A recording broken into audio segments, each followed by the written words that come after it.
ప్రేమ అన్న పదానికి చోటు లేకుండా బ్రతుకుతూ ఆచారాలపై మీ మనసును పెట్టి ఏం సాధిద్దాం అనుకుంటున్నారు మీరు అని అడుగుతున్నాడు. ఆ ఆచారాలను గురించినటువంటి సిద్ధాంతాలు, మళ్ళీ ఆ సిద్ధాంతాలను గురించినటువంటి రాద్ధాంతాలు, మరి ఆ రాద్ధాంతంను గురించిన మాటలే దానికి వేదాంతం అని పేరు పెట్టి మాట్లాడుకోవడం. అనవసరమైన విషయాలపై, అసలు రక్షణకు ఏమాత్రము సంబంధము లేని వాటిని గూర్చిన చర్చలు. ఒక ఆత్మ రక్షింపబడాలంటే ఏదైతే అవసరమో ఆ ఆత్మలను రక్షించే ఉపదేశం ఏదైతే ఉన్నదో, బోధ ఏదైతే ఉన్నదో, ఆత్మలను రక్షించే మాటలు ఏవైతే ఉన్నాయో ఆ బోధకు సంబంధము లేని వాదాలు, ఆ బోధకు సంబంధము లేని తర్కాలు. ఇంతకీ వాదాలు, తర్కాలు అంటే మనకు వెంటనే తెలుగు అర్థం కాదేమో. ఇంగ్లీష్లో చెప్పనా? డిబేట్. ఇది బాగా అర్థమవుతుంది. కొన్ని సందర్భాలు ఇంగ్లీషే మనకు బాగా అర్థమవుతుంది. సమయం ఎంత అయినది అంటే అర్థం కాదు, టైం ఎంత అయిందంటే చెప్తారు కరెక్ట్గా. డిబేట్. ఈరోజు ఇదే కదా మనం ఎక్కువ వినేది. మాటకు ముందు డిబేట్, మాటకు తర్వాత డిబేట్. దేనికి డిబేట్? ఎందుకు డిబేట్? ఎవరి ప్రయోజనం కోసం డిబేట్? ఇది గుర్తుపెట్టుకుందాం. బైబిల్లో కూడా అపోస్తులుడైన పౌలు గారు అనేక సందర్భాలలో తర్కించాడు, అనేక సందర్భాలలో ఆయన కూడా వాదించాడు, ఖండించాడు, గద్దించాడు, బుద్ధి చెప్పాడు. కానీ ఆయన మాట్లాడిన ప్రతి సందర్భంలోనూ, ఆయన తర్కించిన ప్రతి సందర్భంలోనూ అక్కడ సబ్జెక్ట్ మాత్రం రక్షణకు సంబంధించి, అక్కడ సబ్జెక్ట్ మాత్రం ఆత్మల రక్షణ కోసం పడిన తాపత్రయం. అది మీరు ఏ డిబేట్ అయినా చూడండి పౌలు గారు చేసింది, లేదా ఏ తర్కం, ఏ రీజనింగ్ అయినా చూడండి ఒక్కసారి. లేఖనముల యందు దృష్టాంతములెత్తి యేసే క్రీస్తని ఆయన తర్కించుచుండేనని ఉంటుంది. నజరేయుడైన యేసే క్రీస్తు కాదని చెబుతుంటే దాని గురించి ఒక చక్కని వాదన తీసుకొని వచ్చాడు. సంతోషం. ఇక్కడ కూడా చూస్తున్నాం కదా, గలతీ పత్రికలో 3 రకాల వాదనల గురించి మనం మాట్లాడుకుంటున్నాం. అందులో ఒకటేంటి? సిద్ధాంతపరమైనటువంటి వాదన. ఏమిటి ఆ సిద్ధాంతపరమైనటువంటి వాదన? సున్నతి చేసుకుంటేనే రక్షణ వస్తుందని వాళ్ళు చెబుతుంటే, నో, క్రీస్తునందు విశ్వాసం ఉంచుట ద్వారా మనం నీతిమంతులుగా తీర్చబడతాం. అదొక ఆర్గ్యుమెంట్. ఈ ఆర్గ్యుమెంట్లో అంతా కూడా మన కంటికి కనబడుతుంది ఒక ఆత్మను ఆచారాలలో నుండి బయటికి తీసుకొని వచ్చి ఒక మనిషిని, ఒక ఆత్మను రక్షణలోనికి నడిపించడానికి చేసే ప్రయత్నం. కానీ దేవుడు మనకు అప్పగించింది, లేదా దేవుడు ఈ లోకంలో మనకు జన్మనిచ్చింది, ఒక సత్యమందు మనము స్థిరంగా ఉండి ముందుకు సాగడానికి. వాదనలే ఊపిరిగా మారకూడదు. వాదనలే ఊపిరిగా మారిపోతే ప్రతి చిన్నదానికి మనం ఏదో వాదించడానికి చేసే ప్రయత్నాలు జరుగుతాయి. తెలియకుండానే అది ఒక డిజీజ్గా మారిపోతుంది, తెలియకుండానే ఒక జబ్బులాగా మారిపోతుంది. ఇంకా ప్రతిదానికి అసలు ఏమాత్రం ఆర్గ్యుమెంటే అవసరం లేని దానిని కూడా ఒక ఆర్గ్యుమెంటేటివ్గా ప్రొజెక్ట్ చేసే ఒక వాతావరణం వచ్చేస్తుంది. చాలా జాగ్రత్తగా ఉండాలి. అవసరమైన చోట ఇక్కడ అవసరం, ఇక్కడ నేను వాదించాలి, వాదిస్తేనే పని జరుగుతుంది, గట్టిగా మాట్లాడితేనే పని జరుగుతుంది, బలంగా మాట్లాడితే, బలంగా బోధిస్తే కానీ ఇక్కడ దేవుని గురించినటువంటి సత్యము త్రోవ తప్పకుండా కాపాడబడుతుంది, భద్రపరచబడుతుంది అన్న వాతావరణం ఉంటే తప్ప 24 గంటలు ఇంకా దాన్నే మనం అలవాటుగా చేసుకొని మనకు తెలియకుండా అది లేకుండే బతకలేని పరిస్థితి మనకు దాపరించకూడదు. నో, అలాంటిది జరగకూడదు. ఉదాహరణకు అంటే ఎలా ఉంటుందో ఒక్కటి మీకు అర్థం చేయించడానికి చేసే ప్రయత్నం. 119వ కీర్తన ఎవరు రాశారు? మనం జనరల్గా అన్ని కీర్తనలకు దావీదు పేరు తగిలిచ్చేస్తుంటాం. జనరల్గా దావీదు రాసిన కీర్తనల గ్రంథం అని అంటాం. 150 కీర్తనలు దావీదు గారు ఏం రాయలేదు. మనకు అక్కడే బైబిల్లోనే కీర్తనకు పైన, ఏ కీర్తన తీసుకున్నా దానిపైన ఎవరు వ్రాసారో అని కనబడుతుంది. అక్కడ పేరుంటే పలానా ఆయన వ్రాసాడని చెప్పొచ్చు. కొన్ని సందర్భాలలో కొన్ని కీర్తనలు పలానా ఆయన రాశాడని వేరే పుస్తకాలు చెబుతుంటాయి. అలా వేరే పుస్తకాలలో మనకు ఎవిడెన్స్ దొరికితే రైట్, కీర్తనల గ్రంథంలో ఆ పేరు లేకపోయినా ఈ కీర్తన పలానాయన రాశాడని మరొక చోట ఎవరైనా చెబితే భక్తుడైనా దానిని బట్టి మనము ఆయన రాసిన కీర్తన అని మనం చెప్పొచ్చు. కానీ కొన్ని కీర్తనలకు పలానా వ్యక్తి వ్రాసాడు అన్న ఇంట్రొడక్షన్ పైన ఉండదు. అందులో ఒక కీర్తనే 119వ కీర్తన. ఇప్పుడు 119వ కీర్తనలో అక్కడ ఉన్నటువంటి మాటలను బట్టి పలానాయన వ్రాసాడు, పలానాయన వ్రాయలేదు. ఈ కీర్తన అంతా చదువుతున్నప్పుడు ఇదిగో పలానాయన వ్రాసి ఉండొచ్చు అని ఎవరు అన్నారు అనుకుందాం. ఈ కీర్తన అంతా చదివితే ఆ భాషా శైలి కానీ, వాక్యమును గురించిన తపన కానీ, ధర్మశాస్త్రం కొరకు తెల్లవారుజామునే లేచి కన్నులు తెరిచి ఎదురు చూడడం కానీ, దేవుని మాటల కోసం పరితపించడం కానీ, దేవుని వాక్యాన్ని నేను ఎక్కువగా ధ్యానిస్తున్నాను అనే ఆ మాటలన్నీ చూస్తే ఒకరెవరో ఎక్స్ అనే వ్యక్తి పలానా భక్తుడు రాసి ఉంటాడని ఏదో అన్నాడండి. దాన్ని రిసీవ్ చేసుకున్నప్పుడు మనమేం అర్థం చేసుకోవాలి, ఏవో పాసిబిలిటీ ఉండొచ్చేమో అంతవరకే. దాన్ని ఇప్పుడు రచ్చ చేయాల్సిన అవసరం లేదు. అలా ఎలా చెప్తారు మీరు, పలానా భక్తుడు ఏమో పలానా ఈయన ఎందుకు అయి ఉండకపోయి ఉండొచ్చు, వెంటనే కౌంటర్ దానికి. ఫోన్లేండి ఆయన అయ్యిండొచ్చు అని అడిగితే ఆయన ఎలా అవుతాడండి, ఈయన దావీదు రాశాడని ఒక ఆయన, సొలొమోను రాశాడని ఒక ఆయన, లేదు ఎజ్రా గారు రాశాడని మరొక ఆయన,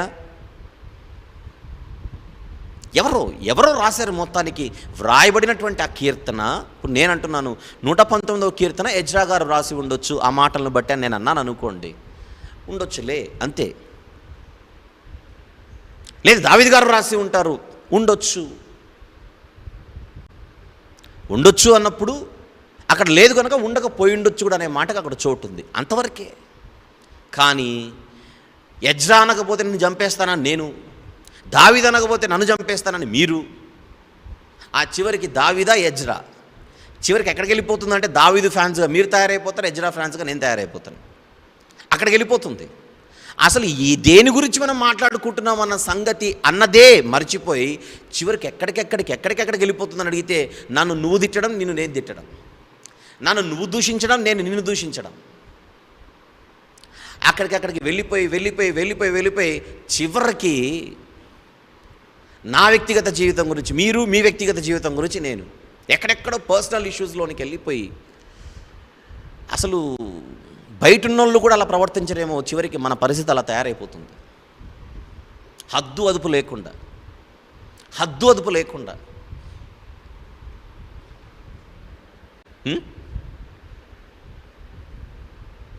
దావీదును నిరూపిస్తే నా పీక కోసి నీ దగ్గర పెడతాను ఏమనుకుంటున్నావు, అసలు నా గురించి నీకు అంత దమ్ము ఉందా, అంత ధైర్యం ఉందా? నేను వాడట్లేదులేండి కొన్ని వొకాబులరీ, కొన్ని పదజాలాలు నేను వాడట్లేదు, కానీ మనం బయట చూస్తున్నాగా ఏమిటా పదజాలాలు, ఏమిటా వొకాబులరీ?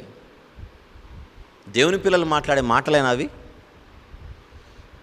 దేవుని పిల్లలు మాట్లాడే పదజాలమేనా అది? ఇప్పుడు మనం కొట్టుకొని చావాల్సినంత ఇష్యూ నాది. ఎగ్జాంపుల్కి ఒకటి తీసుకున్నానండి. ఇప్పుడు మనం కొట్టుకొని చావాల్సినంత ఇష్యూ నాది. మీరు దావీదు అనుకున్నంత మాత్రాన ఒకవేళ దావీదు గారు రాయకపోయి ఉంటే మీకు స్వర్గం ఏమైనా మిస్ అవుతుందా? మీరు అనుకుంటున్నారు దావీదు అని, నో ప్రాబ్లం, అయ్యుండొచ్చు. అన్నంత మాత్రాన మీ ఆత్మ నరకానికి వెళ్ళిపోయేంత పాయింట్ కాదు అది. నేను సొలొమోను అనుకుంటున్నాను, కాకపోయి ఉండొచ్చు, పాసిబిలిటీ ఉందేమో అన్న ఫీలింగ్, ఎగ్జాంపుల్గా చెప్తున్నాను మీకు. అన్నంత మాత్రాన ఒకవేళ సొలొమోను గారు రాసి ఉండకపోయి, నేను అంటున్నా కదా దెర్ ఈజ్ పాసిబిలిటీనే కదా మనం మాట్లాడేది. అలా అనుకున్నప్పుడు అన్నంత మాత్రాన ఒకవేళ అది సొలొమోను గారు రాసి ఉండకపోయి ఉంటే అన్నంత మాత్రాన్ని ఇప్పుడు నా ఆత్మ నరకానికి పోతుందా? ఇది ఆత్మరక్షణకు సంబంధించినదా? పౌలు గారు వాదించారు అని అంటే అక్కడ రక్షణకు సంబంధించింది. మనం ఈరోజు వాదించే ప్రతి వాదన వెనకల రక్షణ అనే కాన్సెప్టే ఉందా అని ఒకసారి పరిశీలించుకుందామని నేను అడుగుతున్నాను అందరినీ కూడా. ప్రతి చోట రక్షణకు సంబంధించిన మన ఆలోచనలు, ప్రతి చోట రక్షణకు సంబంధించిన మన సవాళ్ళు.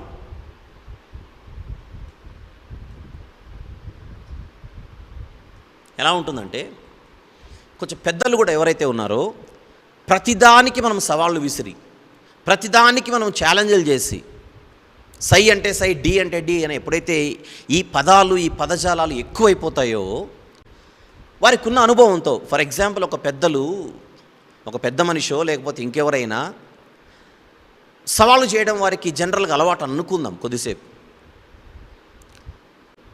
అయితే కిందున్నటువంటి వాళ్ళకంటే బలహీనులు ఎవరైతే ఉంటారో, విశ్వాసంలో కానీ ఆత్మీయతలో కానీ ఎవరైతే ఉంటారో, వీళ్ళు తెలియకుండానే, ఎందుకంటే నాయకులను చూడమన్నాడు దేవుడు బైబిల్లో. హెబ్రీ పత్రిక 13:7 మీ పైనున్న నాయకుల ప్రవర్తనను చూసి వారిని అనుసరించుడి అని అంటాడు. తెలియకుండానే పైనున్నటువంటి నాయకుల ప్రభావం కిందున్న వాళ్ళ మీద ఉంటుంది. ఎంత కాదనుకున్నా ఉంటుంది. ఒక వ్యక్తి ఒక నాయకుడి కింద ఉంటే, ఒక వ్యక్తి ఒక నాయకునితో ఎక్కువ సహవాసం కలిగి ఉంటే, ఒక వ్యక్తి ఒక నాయకునితో ప్రయాణం చేస్తూ ఉంటే తెలియకుండానే ఆయన ఎఫెక్ట్ అంతా, ఆయన ఇన్ఫ్లుయెన్స్ అంతా ఈ కిందున్న వాడిపై ఉంటుంది. తనకు తెలియకుండానే తనలా మాట్లాడుతూ ఉంటాడు. తనకు తెలియకుండానే ఆ నాయకుడు లాంటి బాడీ లాంగ్వేజ్ తనకు వచ్చేస్తుంటుంది. ఆ నాయకుడు ఎలా వాక్యం చెబితే ఈయన కూడా అలానే వాక్యం చెబుతుంటాడు. తెలిసి చేసేది కాదు, కొన్ని సందర్భాల్లో తెలియకుండా జరిగిపోతుంటుంది. అంటే ఆయన ఇన్ఫ్లుయెన్స్ కానీ, ఆ ఇంపాక్ట్ కానీ కిందున్న మనుషులపై ఉంటుంది. అలాంటప్పుడు పైనున్న పెద్దలు, పైనున్న నాయకులు ఎంత జాగ్రత్తగా ఉండాలి. అందుకే పేతురు భక్తుడు అన్నది, పెద్దలు మందకు మాదిరిగా ఉండుడి అని అంటాడు. మందకు మాదిరిగా ఉండుడి. ఇదే పాయింట్ మీద మనం మాట్లాడితే, మనం 24 గంటలు సవాళ్ళు చేసి 24 గంటలు మనం ఛాలెంజ్లు విసురుతూ ఉంటే కిందున్న వాళ్ళు కూడా అది అలవాటైపోతుంది. క్రిందున్న వాళ్ళు కూడా అలవాటైపోయి వాళ్ళు కూడా అయిన దానికి కాని దానికి సవాళ్ళు చేయడం, అయిన దానికి కాని దానికి సై అంటే సై అని చెప్పడం, నీకు దమ్ము ఉంటే రా చూసుకుందాం అని చెప్పడం. పొట్టగొస్తే ఒక అక్షరం ఉండదు. మళ్ళీ ఈ కింద ఎగిరేవాడి గురించి మాట్లాడుతున్నా, ఎగిరే వాళ్ళ గురించి మాట్లాడుతున్నా. పొట్టగొస్తే ఒక అక్షరం ఉండదు. మళ్ళీ ప్రతిదానికి మీసాలు తిప్పుతాడు, ప్రతిదానికి తొడలు కొడతాడు, ప్రతిదానికి సవాల్ అంటాడు. ప్రభావం పడిందా లేదా? ఎంత జాగ్రత్తగా ఉండాలి.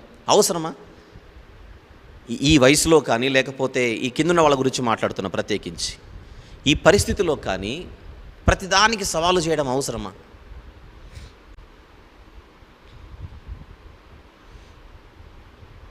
ఇన్ జనరల్ మాట్లాడుతున్నా, ఎవరినో దృష్టిలో పెట్టుకొని మాట్లాడుతున్నాను పొరపాటును కూడా అనుకోకండి. మీరు అలా అనుకుంటున్నారంటే మీ రిసెప్షన్ సరిగా లేదని. నో, ఇది అందరికీ అప్లై అవుతుంది, ప్రతి ఒక్కరికి అప్లై అవుతుంది. పాజిటివ్గా let us be positive in this regard. పాజిటివ్గా దీన్ని ఆలోచిద్దాం. ఎందుకు మన మధ్య ద్వేషభావాలు? మన మధ్య ద్వేషాన్ని పెంచేంత స్థితిలోనికి మన వాదనలు ఎందుకు వెళ్ళిపోవాలి? అవసరం లేని వాటికి సవాళ్ళే, అవసరం లేని వాటికి ఛాలెంజ్లే, అవసరం లేని వాటికి డిబేట్లే. దీని మధ్య ప్రేమలు పెరుగుతాయా? కక్షలు పెరుగుతున్నాయి కదా. ఒకరినొకరు కరుచుకునేటువంటి పరిస్థితి కదా, ఒకరినొకరు భక్షించుకునేటువంటి పరిస్థితి కదా. అలాంటి వాటికి బైబిల్ పర్మిషన్ ఇవ్వలేదు. గుర్తుపెట్టుకుందాం, అలాంటి వాటికి బైబిల్ పర్మిషన్ ఇవ్వలేదు. మనం ఏదైనా చేయాలంటే, ఒకవేళ అలాంటి వాతావరణంలోనికి వెళ్ళిపోవాలంటే ఆల్రెడీ రక్షణలోనికి వచ్చిన వాళ్ళ విశ్వాస జీవితం ఇంకా బలపడాలి. అదొక పాయింట్ ఉండాలి. ఎవరైతే రక్షణలోనికి రాకుండా బయట ఉన్నారో వారు రక్షణలోనికి రావడానికి మన ఆలోచనలు, లేకపోతే మన వాదనలు, పోనీ మన తర్కాలు ఏవైతే ఉన్నాయో అవి కారణం అవ్వాలి. కానీ మన వాతావరణం, మనం కలిగిస్తున్నటువంటి వాతావరణం, లేదా మనం సృష్టించుకుంటున్నటువంటి వాతావరణం, రక్షణలో ఉన్న వాళ్ళు బయటికి వెళ్ళిపోతున్నారు, బయట ఉన్న వాళ్ళు ఇంకా లోపలికి రావడం అనేది ఇంకా అసాధ్యం. అలాంటి పరిస్థితి ఉందనుకోండి. కొంతమంది బలహీనులు ఎవరైతే ఉన్నారో విశ్వాసంలో, వాళ్ళు ఇంకా బలహీన పడిపోయి ఉన్న విశ్వాసాన్ని కూడా పోగొట్టుకొని బయటికి వెళ్ళిపోతున్నారు అనుకోండి. అలాంటప్పుడు మనం లెక్క చెప్పాల్సి వస్తుంది దేవునికి. నీ మూర్ఖత వలనే ఒక ఆత్మ బయటికి వెళ్ళిపోయిందని రేపొద్దున దేవుడు అడిగితే లెక్క చెప్పడానికి మన దగ్గర ధైర్యం ఉందా? అవసరమైనప్పుడు గట్టిగా మాట్లాడొద్దని చెప్పట్లేదు, అవసరమైనప్పుడు బలంగా వాదించొద్దని నేను చెప్పట్లేదు. కానీ అదే మనకు అలవాటుగా మారిపోతే మాత్రం ఉండే ప్రమాదం నేను గుర్తు చేస్తున్నాను. కడప జిల్లాలో కడపకు ఆనుకొని ఒక చిన్న గ్రామం ఉంటుంది. ఆ గ్రామం పేరు దండుపేట. దండు అని పిలుస్తారు. ఆ జిల్లా వాసులకు బాగా తెలుసు. అక్కడ ఒక పాస్టర్ గారు ఉండేవారు, చనిపోయారు ఆయన. వయసులో పెద్దవాడు. ఒకరోజు కొంతమంది పాస్టర్లు 10 మంది కూర్చొని కుర్చీలలో మాట్లాడుకుంటుండగా, నేను కూడా ఉన్నాను అదే సమయంలో. సుమారు 20 సంవత్సరాల కిందటి మాట చెప్తున్నాను. 20 సంవత్సరాల క్రిందటి మాట. 10 మంది పాస్టర్లు కూర్చున్నారు. ఆయన కూడా పెద్ద మనిషిగా ఆయన కూడా కూర్చొని వాళ్ళు ఏదో మాట్లాడుకుంటున్నారు, మామూలుగా జనరల్గా మాట్లాడుకుంటున్నారు. ఈలోపు ఒక యవనస్తుడు వచ్చి మామూలుగా వందనాలు అంకులు అందరికీ చెప్పాడు. ఆ అబ్బాయి ఏదో అంటే ఆ పాస్టర్ గారు, ప్రత్యేకించి నేను మాట్లాడుతున్న ఈ పాస్టర్ గారు ఏదో ఒక ఆన్సర్ చెప్పాడు అంతే. ఆ అబ్బాయి ఏదో అడిగితే ఈయన ఏదో ఒక ఆన్సర్ చెప్పాడు అంతే. దానికి వెంటనే ఆ కుర్రోడు ఏమన్నాడు చెప్పనా, అంకుల్ మీరు చెప్పిన తప్పు, చాలా అతని స్టైల్లో అన్నాడుగా, నేను చాలా సాఫ్ట్గా చెప్తున్నాను. అంకుల్ మీరు చెప్పింది తప్పు, ఒకవేళ మీరు నిజమని వాదించి ఒప్పించే కనుక సత్తా ఉంటే నేను డిబేట్ పెడతాను అన్నాడు అంతే. మీరు ఆలోచన చేయండి, నేను డిబేట్ పెడతాను మీరు వస్తారా అని అడిగాడు. మీరు అన్నది తప్పు కాదు, ఇది సత్యమే, నిజమే, కరెక్టే అని నిరూపించుకునే సత్తా మీకుంటే నేను డిబేట్ పెడతాను రండి అన్నాడు. అప్పుడు ఆ పెద్ద ఆయన ఇచ్చాడు, లెఫ్ట్ అండ్ రైట్ ఇచ్చాడు. నాకు ఎప్పటికీ గుర్తు, అది నాకు ఇప్పటికి గుర్తు. నీకు అసలు మర్యాదలు ఉన్నాయా, సంస్కారం ఉందా, సభ్యత ఉందా, పెద్దలనే గౌరవం ఉందా? ఇంతమంది పెద్దలు కూర్చొని మాట్లాడుతుంటే నువ్వు వచ్చావు, నీతో మాట్లాడడానికి మేము మా డిస్కషన్ పక్కన పెట్టి నీతో మాట్లాడడమే నువ్వు అర్థం చేసుకోవాలి మాకున్న సంస్కారం ఏంటో. నువ్వేదో అడిగావు, నేను ఏదో చెప్పాను, నా తప్పే అయ్యిండొచ్చు. అదా నీ స్పందన, అదే నీ రియాక్షన్? అది పెద్దలతో మాట్లాడే పద్ధతి అదేనా? ఎప్పుడు మనకు విషయంతో పాటు విధానం అనేది ఒకటి ఉండాలి కంపల్సరీగా. పద్ధతులు తెలియకపోతే ఎవడు మన ముఖం కూడా చూడ్డు. విషయాన్ని మ్యాటర్ అంటాం, విధానాన్ని మేనర్ అని అంటాం. ఆ అబ్బాయి పైన ఉన్నటువంటి ఇంప్రెషన్ పోయింది చూడండి అందరికీ. ఎందుకు అని అడిగితే సవాలు చేయడం అలవాటు అయిపోయింది ఆ మనిషికి. ఆ కుర్రవాడికి సవాలు చేయడం అనేది అలవాటు అయిపోయింది. మాటకు ముందు సవాలు అంటున్నాడు, మాటకు వెనక సవాలు అంటున్నాడు. సత్తా ఉందా, దమ్ము ఉందా, ధైర్యం ఉందా, రా చూసుకుందాం అంటున్నాడు. ఎందుకు? అలవాటు అయిపోయింది.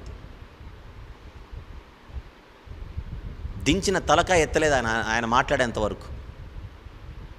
అందరికీ అన్నీ తెలియాలని లేదు కదా. ఈ బైబిల్ అనే మహాసముద్రములో మిస్టర్ పర్ఫెక్ట్ అనేవాళ్ళు ఎవరు లేరు. డాక్టరినల్గా నేను మాట్లాడితే బైబిల్ అనేది ఒక ఓషన్ అని అనుకుంటే, ఈ మహాసముద్రాన్ని మొత్తం ఈదేసిన వాళ్ళు ఎవరున్నారు ఈ ప్రపంచంలో? నాకు తెలిసినవి కొన్ని మీకు తెలియకపోయి ఉండొచ్చు, మీకు తెలిసినవి కొన్ని నాకు తెలియకపోయి ఉండొచ్చు. ఒక్కటేదో పట్టుకొని నేను సముద్రాన్ని ఈదేశానంత బిల్డప్ కలరింగ్ ఇచ్చితే మనం ఇక్కడ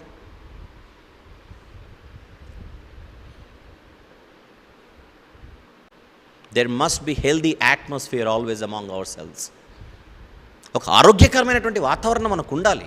అవసరమైన చోట గట్టిగా మాట్లాడదాం, అది వేరు సంగతి. అవసరం లేని దాన్ని కూడా భూతద్దంలో పెట్టి చూపించి దాని గురించి డిస్కషన్లు అంటే అవసరమా? తీతు గారికి పౌలు భక్తుడు రాస్తూ పత్రిక, ఆ పత్రికలో ఆయన అంటున్న మాట ఏంటో చూద్దాం ఒక్కసారి దయచేసి. తీతు గారికి రాసిన పత్రిక 3వ అధ్యాయం 9 నుంచి 11 వచనములు చూద్దాం. 9 నుండి 11 వచనములు. అవివేక తర్కములను, అంటే వివేక తర్కములు ఉన్నాయి, అవివేక తర్కములు ఉన్నాయి. ఆ యొక్క డిఫరెన్స్ మనకు అర్థం కావాలి. అవివేక తర్కములను, వంశావళులను, కలహములను, ధర్మశాస్త్రమును గూర్చిన వివాదములను, నిష్ప్రయోజనమును వ్యర్థమునై ఉన్నవి కనుక వాటికి దూరముగా ఉండుము. రక్షణకు అవసరం లేని ఏ విషయమైనా కూడా ఏమంటారో తెలుసా? వీటిని non salvational issues. Non-salvation issues. If you are trying to have debates over non-salvational issues, you need to stand accountable before God. రక్షణకు సంబంధము లేని వాటిపై నువ్వు చర్చల పేరట రచ్చలు చేస్తే దాని గురించి దేవునికి లెక్కలు చెప్పాలి. ఎందుకు? దానివల్ల మిగిలిన వాళ్ళు ఎంత డిస్టర్బ్ అవుతున్నారు, దానివల్ల మిగిలిన వాళ్ళు తమ విశ్వాసాన్ని ఎలా కోల్పోతున్నారు. బయటున్నోడు ఒకడు లోపలికి రాకపోగా సంఘంలోనికి, లోపలనోడు బయటికి వెళ్ళిపోయే పరిస్థితి ఇది. వాటికి దూరముగా ఉండుము. మతభేదములు కలిగించు మనుషునికి, ఇది చూడండి ఇంకొక మాట, మతభేదములు కలిగించు మనుషునికి 1-2 మారులు, ఒకసారి చెప్పలేదు రెండోసారి చెప్పు, 1-2 మార్లు బుద్ధి చెప్పిన తర్వాత వానిని విసర్జించు. అవసరం లేదు అలాంటి వాళ్ళు. అట్టివాడు మార్గము తప్పి తనకు తానే శిక్ష విధించుకుని వాడై పాపము చేయుచున్నాడని నీవెరుగుదువు. భేదములు కలిగించు, భేదములు కలిగించు. నీకు అర్థమవుతుంది అక్కడ? భేదములు కలిగించు. మన మధ్య ఉన్న ప్రేమను దెబ్బతీయడానికి మన మధ్య భేదాలు కలిగించే మాటలు ఎవడు చెబుతున్నా జాగ్రత్త పడిపోవాలి. ఎవరు చెబుతున్నా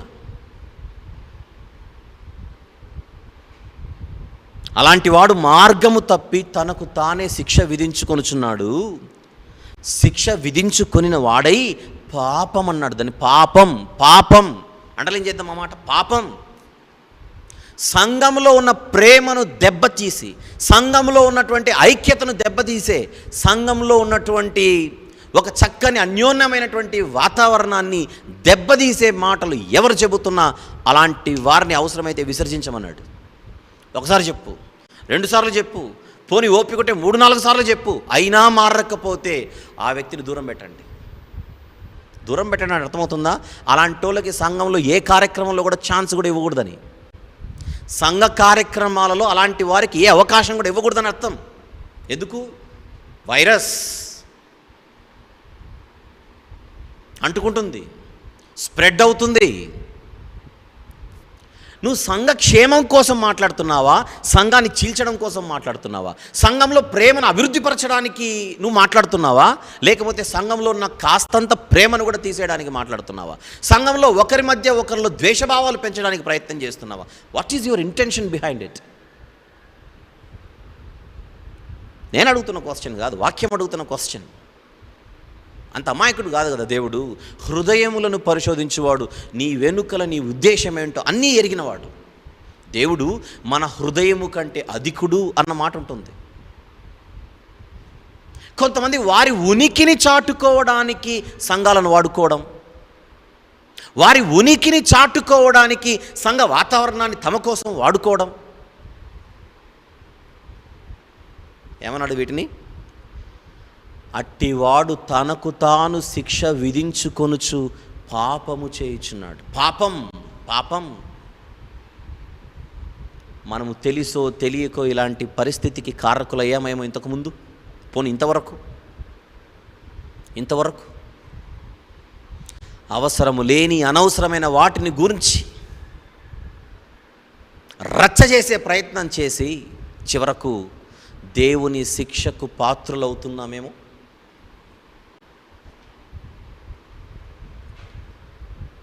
భేదములు కలిగించే మాటలు,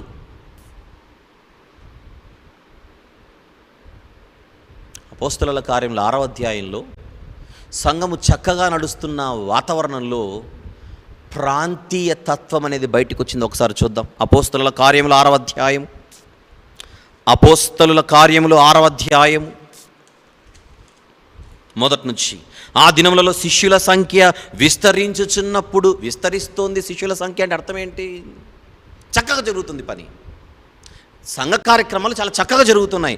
ఆ దినములలో శిష్యుల సంఖ్య విస్తరించుచున్నప్పుడు అనుదిన పరిచర్యలో తమలోని విధవరాండ్రను చిన్నచూపు చూచిరని హెబ్రీయుల మీద గ్రీకు భాష మాట్లాడే యూదులు సన్నగసాగిరి. అంటే వీళ్ళు మాట్లాడే భాష హిబ్రూ భాష, వాళ్ళు మాట్లాడే భాష గ్రీకు భాష.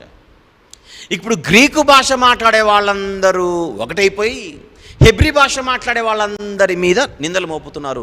ఆ ఆరోపణల్లో ఎంత నిజం ఉంది, ఎంత నిజం లేదనేది తర్వాత సంగతి. అలాంటప్పుడు ఒకవేళ ప్రేమను పెంచే ఉద్దేశమే కనుక వారి మధ్య ఉంటే దాన్ని ఇంకొక రీతికి ఎక్స్పోజ్ చేయొచ్చు, దాన్ని ఇంకొక రీతిగా ముందు చెప్పొచ్చు. వెనకల స్టార్ట్. సణిగిరి అంటే అర్థం ఏంటి? వెనకల మాట్లాడుకోవడాలు ఇవన్నీ. అక్కడ ఉన్నది అపోస్తలులు కనుక వెంటనే దాన్ని రెక్టిఫై చేసి అలా సెట్ చేసేసారు. వారికి ఉన్నటువంటి అనుభవం చేత, వారికి ఉన్నటువంటి జ్ఞానం చేత గుర్తించారు. సాతాను తంత్రాన్ని అక్కడ గుర్తించారు. మనందరము గ్రీకు భాష మాట్లాడుకునేటోళ్ళం. ఎవడికో పుట్టింటుంది ఈ ఆలోచన, ఖచ్చితంగా ఎవడికో ఈ ఆలోచన పుట్టింటుంది. వాటి ద్వారా వైరస్ అంటుకుంది అందరికీ. ఏమని? చూసారా మనం అందరం గ్రీకు భాష మాట్లాడేటోళ్ళం కదా, వాళ్ళందరూ హీబ్రూ భాష మాట్లాడేటోళ్ళు కదా, వాళ్ళందరూ ఒకటేపై మనలో ఉన్నటువంటి విధురాంటాన్ని చిన్న చూపు చూస్తున్నారు. అందరూ చూసింటారా? అవతల అందరూ చూసింటారా? నిజంగానే చూసారా? ఏదైనా మిస్అండర్స్టాండింగా?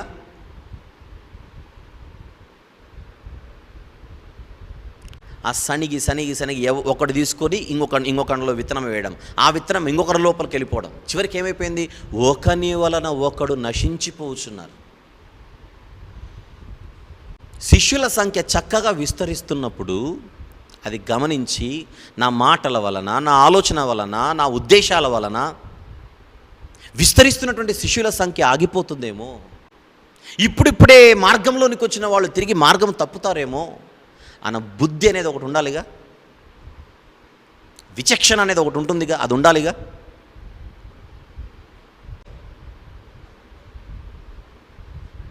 అంటే ఏ పని సరిగా ఉండదే, పని అనేది సరిగా లేనప్పుడు idle minds are devils workshops అంట. ఇలాంటివి ఏదో పనికిరాని ఆలోచనలు పెంచేసుకొని అవి తీసుకొని వచ్చి పంచాయతీలో పెట్టి వాటి గురించినటువంటి రచ్చలు చేయడం.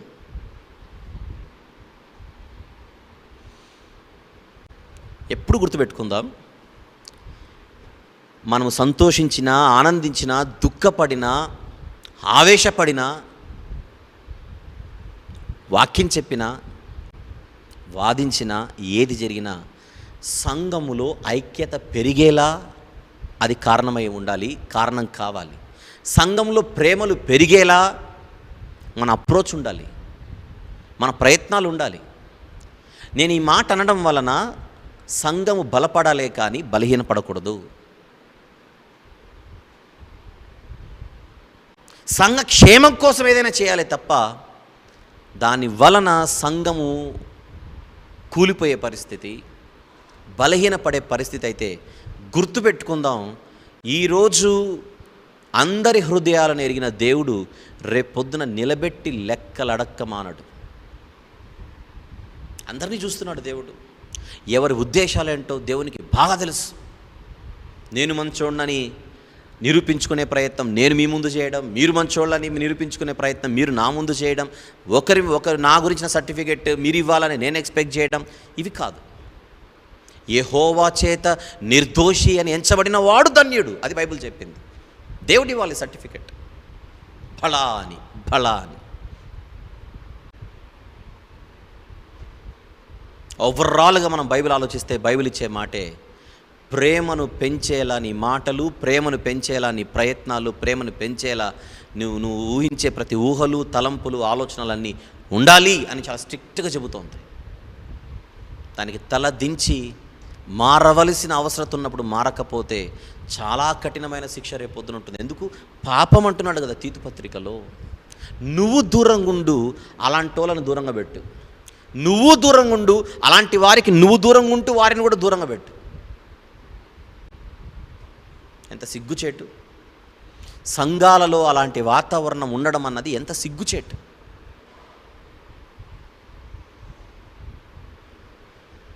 ప్రతి చిన్నదానిని భూతద్దంలో పెట్టి చూపించి ఇమ్మెచ్యూర్గా మనం ప్రవర్తించడం అన్నది దేవుని కార్యక్రమాలకు ఇబ్బంది కలుగజేసేది. అదే పౌలు భక్తుని ఆవేదన గలతీ సంఘాలకు ఆయన వ్రాస్తున్న పత్రికలో 5వ అధ్యాయము, గలతీ పత్రిక 5వ అధ్యాయం 15వ వచనం. అయితే మీరు ఒకనినొకడు కరచుకొని భక్షించిన ఎడల మీరు ఒకని వలన ఒకడు బొత్తిగా నశించిపోదురేమో అని చూచుకొనుడి. చివరికి మీ వలన ఎవ్వడికి ప్రయోజనం లేదు, మీ వలన మీకు ప్రయోజనం లేదు, మీ వలన పక్కనోడికి ప్రయోజనం లేదు అంటున్నాడు. నీ వలన ఆ మనిషి వలన నీవు, అలా మొత్తం అందరూ మూట కట్టుకొని నాశనానికి వెళ్ళిపోవడమే. అలాంటి పరిస్థితిలోనికి సంఘాలు దిగజారిపోకుండా జారిపోకుండా జాగ్రత్త పడమని గలతీ సంఘాలకు పౌలు గారు చేస్తున్న హెచ్చరిక.